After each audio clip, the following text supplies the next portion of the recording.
Okay, let's dive right into this. We all know the wind, right? It's that invisible force that cools you down on a hot day or, pushes a sailboat across the water. It seems pretty simple, just moving air. But what if there's way more to it?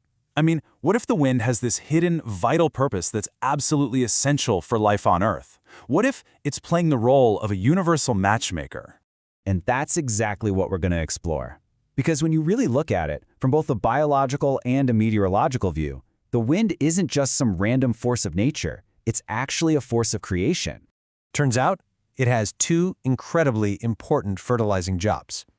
Down here on the ground, it pollinates plants, which allows them to create the fruit and grain we all depend on. And then, way up in the sky, it actually seeds the clouds, helping give birth to the very rain that sustains all life. Now, here's where it gets really interesting. This idea, it's not exactly new. We're going to look at a clue, an ancient one, from a text that's 1,400 years old. And it used a strangely specific, almost biological term to describe the wind. Here it is, from the Quran. Now listen closely to the phrasing, the fertilizing winds. It doesn't just say strong winds or winds that bring rain. It uses a very specific, and you have to think, a very deliberate Arabic word, Lawaqih. So why does that one word matter so much?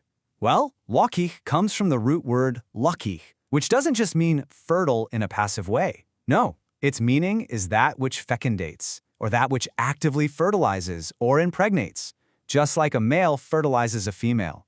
It's an active, biological role. So, this is the big question for our explainer today.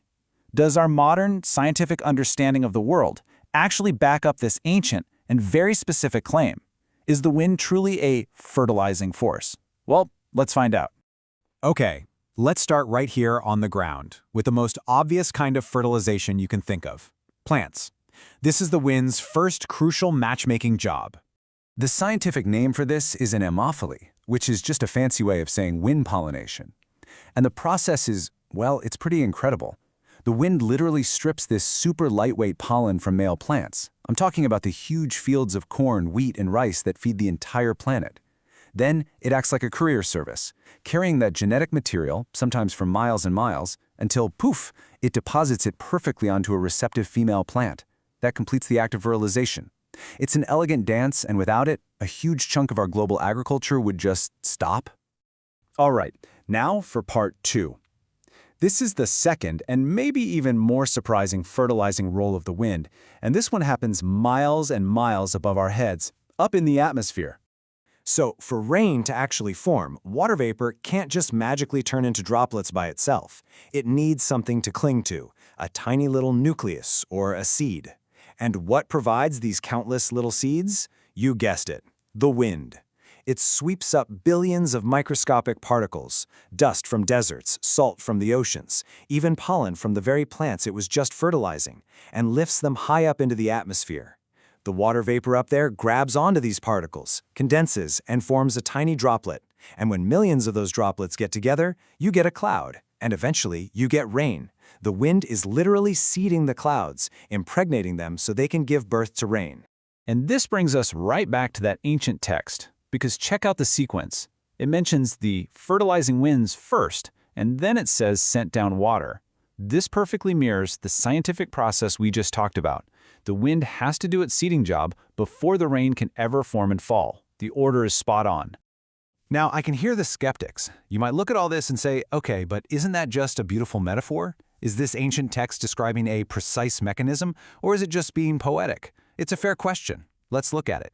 So the skeptic's view is pretty straightforward. Fertilizing is just poetry, right? The wind brings rain, the rain makes the earth green and fertile, so by extension, the wind is fertilizing. But the counterargument is all about that specific word, Lawaqih. It describes the wind itself as the active agent. It's not talking about the result of the rain, it's talking about the mechanism. The wind is the one doing the direct fertilizing for both the plants down below and the clouds up above. So when you put it all together, the crucial takeaway here is this. We've seen how the wind is a direct agent of fertilization for life on land, and at the same time it performs a nearly identical function for the sky above, seeding the clouds that bring that life-giving water right back down to us. When you see it like that, it just paints this picture of the wind that is so much more profound than just moving air, doesn't it? It's an active, essential partner in our planet's cycle of life. So the takeaway is clear. The wind is not just moving air. It is the courier of life. It literally impregnates the flowers that feed us and the clouds that water our world. It truly is, in every sense of the word, a fertilizing wind. And it really makes you wonder, doesn't it? What other profound secrets about how our world works are hiding right there in plain sight, just waiting for us to connect the dots and finally understand what they really mean